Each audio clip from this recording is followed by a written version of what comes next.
Sasa wanafunzi, naomba tusikilizane.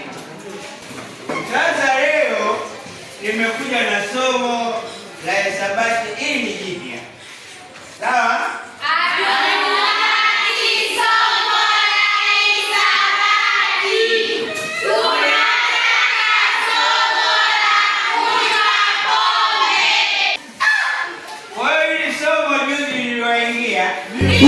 Basi it is okay, beautiful pia.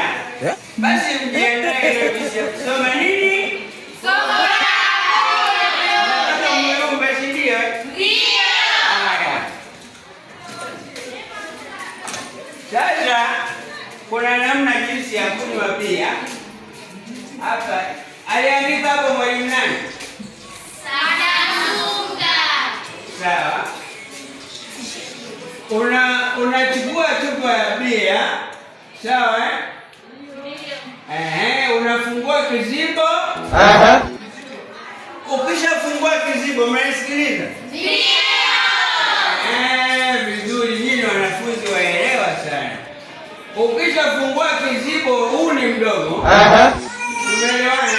Ndio. Unachukua chupa yako, unaweka kidogo sana, yani kidogo tu hapa.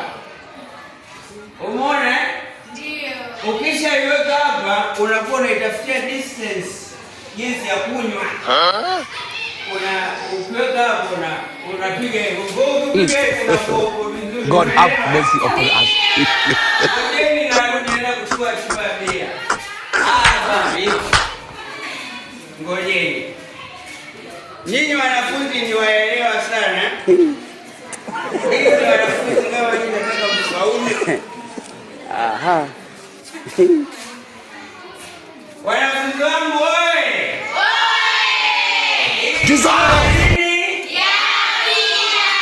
Wewe ukitaka kunywa chupa hii unafanya hivi. Umeona?